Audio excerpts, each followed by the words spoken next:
Olá, o Pauta Especial está no ar. Hoje vamos falar sobre o Quebre o Silêncio, um projeto social que ajuda as pessoas que sofrem preconceito e bullying apenas por serem diferentes.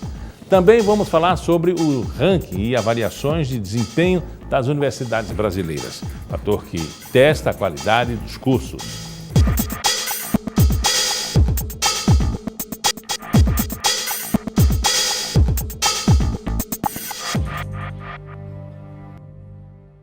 Muitas pessoas sofrem diariamente com o preconceito por serem diferentes. Para dar voz a essas pessoas e conscientizar sobre os problemas gerados por conta do bullying, foi criado o projeto social Quebre o Silêncio. Para falar mais sobre essa campanha, recebemos agora no estúdio a idealizadora Gabriela Azevedo. Gabriela, o que é ser diferente?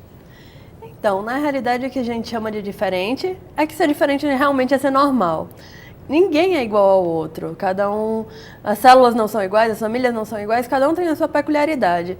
Mas, infelizmente, para a sociedade nem sempre é assim, né? Então, ser diferente quer dizer que você provavelmente vai chamar atenção, que você vai receber um olhar, que muita gente pode gostar, mas também muita gente não vai gostar do que você é. Seja diferente por uma limitação física, uma limitação, de repente, psicológica, que apesar de alguns não verem, alguns sintomas chegam aí aproximando dessas diferenças, seja por características que você decidiu ter, por um cabelo colorido, por um piercing, uma tatuagem, enfim. Tudo que é diferente dá esse impacto visual e a gente tende ou a repelir, a se assustar ou gerar empatia.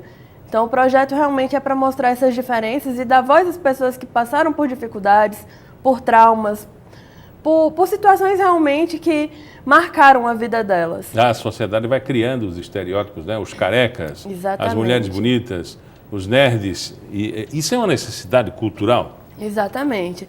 Mas mais que essas necessidades, mais que essas diferenças em relação ao nerd, ao que seja, as doenças psicológicas, as limitações físicas e até as próprias opções de estilo que são muito impactantes, porque o que deveria realmente ser normal acaba transformando em traumas que muitas vezes começa na infância e se perpetua, porque a família às vezes não se aproxima, o educador que está próximo da criança não tem esse preparo para receber essas situações.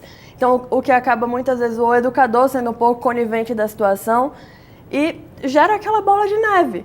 A gente sabe que, de acordo com os psicólogos da idade entre 13 e 15 anos, a gente consegue reverter algumas situações, alguns quadros, mas às vezes o pai não é presente, a mãe não é presente, o educador não sabe lidar e aquilo vai somatizando, né? A situação vai se somatizando. E no fim, às vezes a gente não consegue resgatar essa criança e a gente não sabe qual vai ser o futuro dela. Muito embora que, com o passar dos tempos, a sociedade vai se adaptando ao novo. Por exemplo, a avaliação de diferente vai depender muito da referência. Por exemplo, se um padre está num show de rock, se uma pessoa tatuada como você vai estar apresentando um jornal, que a gente já vê isso no G1, por exemplo, na rede social. Exatamente. Então, vai depender muito da referência e dos conceitos culturais. Pois é, sendo que a velha história, né? O estereótipo é como muita gente se referiu para mim. Você é tatuado, então você não tem potencial para o seu trabalho. Como assim, uma tatuagem? A decisão do que eu decidi ter no meu corpo interfere no meu intelecto? É uma questão que às vezes o pessoal questiona e eu não entendo, sabe? Você não tem capacidade porque você tem tatuagem. Você não tem capacidade porque você não anda igual a todo mundo. Então, são questionamentos que a gente se pergunta até onde vai essas limitações que a sociedade impõe, sabe? Nessa instituição criada por vocês, e Quebra o Silêncio significa realmente a pessoa se expor, conversar e ter o apoio, né? Porque Exato. Me parece que a necessidade também é essa, tanto da pessoa que sofre o bullying como da organização. Você cria um processo porque você tem demanda. Exato. Né? Qual é a principal demanda da instituição agora? Então, eu identifiquei toda essa situação por fatos que aconteceram comigo. Quando eu decidi ter um estilo um pouco mais diferente, isso vem de criança, é intrínseco da sua formação. E eu identifiquei o preconceito comigo e falei, não só sou eu que passo por isso, outras pessoas também devem passar. É muito saber se colocar no lugar do outro. E eu fui identificando uma pessoa, outra, amigos próximos, que esses amigos acabaram informando para outros amigos que chegaram até a gente. Hoje a gente já ouviu muito mais de 100 pessoas, profissionais que deram suas opiniões. Então, como é o processo? A gente realmente leva as pessoas para um estúdio e escuta tudo que elas têm a dizer. Profissionais psicólogos perguntam, caramba, como é que você consegue que uma pessoa se abra, fala da sua vida, dos seus problemas, para uma pessoa que ela nem conhece, se às vezes ela tem dificuldade de falar com um profissional, um psicólogo? A minha resposta é, eu não sei lhe explicar, simplesmente acontece. Então é muito fluido, eles vão para lá, a gente conversa, acaba formando um ciclo de amizade tão grande, porque às vezes tem umas 10 pessoas esperando, então fica todo mundo conversando, poxa, você passou por uma situação assim, eu tive uma história assim, assim, assada. Então, é muito diferente, sabe? É um ciclo que a gente forma entre amigos, acaba virando todo mundo muito unido e aquele processo mesmo de empatia. No primeiro passo que se dá de se abrir, isso já começa a frutificar, então, reconhecendo o problema, que existe o problema e que não é, na verdade, um problema dele, né? Exatamente. E assim, acaba identificando que às vezes acontecem situações semelhantes, casos parecidos, mas vamos dizer, tem situações muito específicas. Gente que tem lúpus, gente que tem endometriose. Tem um grupo de endometriose aqui no estado que é incrível como um consegue suportar junto à dor do outro, sabe? O quanto tá ali, tá lutando.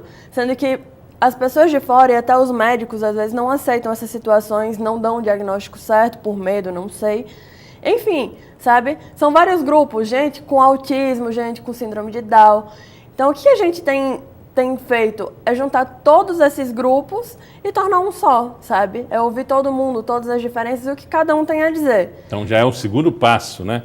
É se reconhecer e agora reconhecer o outro. Exato. Então, eu acredito muito assim, todo mundo espera que aconteça uma mudança, mas ninguém faz alguma coisa para a mudança acontecer, sabe? Todo mundo espera muito parado que as mudanças às vezes caiam do céu, e a gente sabe que não vai ser nunca assim. E eu pensei, poxa, tanta gente passa por situações assim, não só dentro da escola, como na sociedade, no ambiente de trabalho, por que a gente não coloca isso para fora? Porque é como já diz uma propaganda que tem, se o preconceito é uma doença, o conhecimento é a cura. Então, se a gente leva conhecimento para as pessoas, gente que, vamos dizer, psoríase é uma doença que dá na pele, que nada mais é do que a regeneração das células muito mais rápido. Isso acaba formando algumas feridas na pele. Aí, que a primeira coisa que faz é AIDS. Então AIDS, muita gente acha que é contagioso, então vou ficar longe dela. Então, começa a acontecer um processo que, às vezes, as pessoas nem entendem o que é, como funciona, e se afasta. E não é bem assim. Você explica que vocês levam a pessoa ao estúdio e ela se abre e começa a conversar, e seria o primeiro passo. Exatamente. Mas e a partir daí? Há um apoio psicológico? Se precisar realmente de um apoio social, vocês também têm? Como é a metodologia da assistência de vocês? Então, no momento a gente não tem esse apoio psicológico, porque a base do projeto é realmente mostrar, quando a gente compartilha, a gente consegue ressignificar muitas situações das nossas vidas. Então a gente passa a compartilhar, além de passar o conhecimento, a gente consegue ressignificar vários momentos da nossa vida.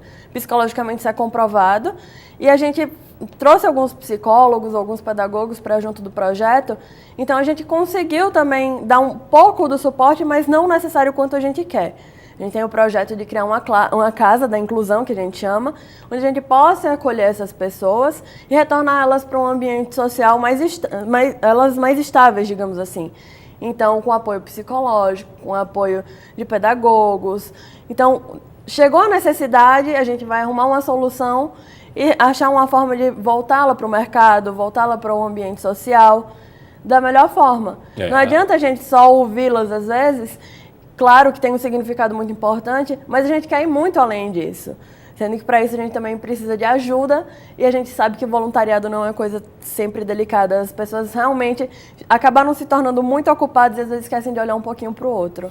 O Grupo de Amor Exigente trabalha exatamente com isso, através da abertura de conversa, rodas de conversa, de que um problema pode ser partilhado, que aquele seu problema que você acha que é um grande problema não é nada diante do problema do outro, e assim, com essa metodologia, eles conseguem realmente adaptar o problema à sociedade e as pessoas encararem de uma maneira totalmente diferente aquilo que poderia ser um grande problema. Exatamente. E assim, psicologicamente comprovado, quando você fala dos seus problemas, você muitas vezes consegue ressignificar eles, consegue dar um novo valor, uma nova visão. E isso já ajuda. E principalmente você leva conhecimento para quem não entende, para quem às vezes te olha estranho, você nem sabe o que está passando na sua cabeça, na sua vida, no seu mundo. Então é um processo extremamente importante para gerar empatia mesmo. Na verdade, diante da rede social, é difícil dizer que a gente faz propaganda boca miúda, mas me parece que a conversa entre os grupos se torna uma coisa assim bastante acessível e dá um norte. Né? Mas como é que uma pessoa que está sofrendo esse tipo de problema e que não tem acesso ao grupo ainda, o que ela deve fazer? Não, basta procurar a gente nas redes sociais ou através do site. É o Quebre o Silêncio. É quebreoseusilencio.com e nas redes sociais é Quebre o Silêncio. Temos também o Instagram, que também é Quebre o Seu Silêncio. Basta falar com a gente em qualquer das redes, ou pelo e-mail, mandar um e-mail, ou pode até me ligar. E a gente marca uma entrevista. Lá no site também tem um espaço, se a pessoa não quiser se identificar, mas pode deixar o seu desabafo. E além de dar o seu desabafo, a gente tem um espaço lá dentro do site que se chama denúncia. Então, pessoas que passaram por situações muito mais traumáticas, por situações realmente sérias, né? Muita gente deixa passar, deixa pra lá, fala que não vai dar jeito, não tem solução. Não, a gente está induzindo as pessoas a denunciarem, mostrar que isso não é banalidade. E lá tem todos os passos para você aprender a denunciar, os sites, a quem você deve procurar. A gente induz essas pessoas agora a denunciarem essas questões, para a gente ter noção de números reais do que está acontecendo aqui no Brasil. Conversamos com Gabriela Azevedo, idealizadora do projeto Quebre o Silêncio. Muito obrigado pela entrevista. Eu que agradeço. No próximo bloco, vamos saber como funciona a avaliação das universidades feita pelo MEC e a organização dos rankings de desempenho desses cursos.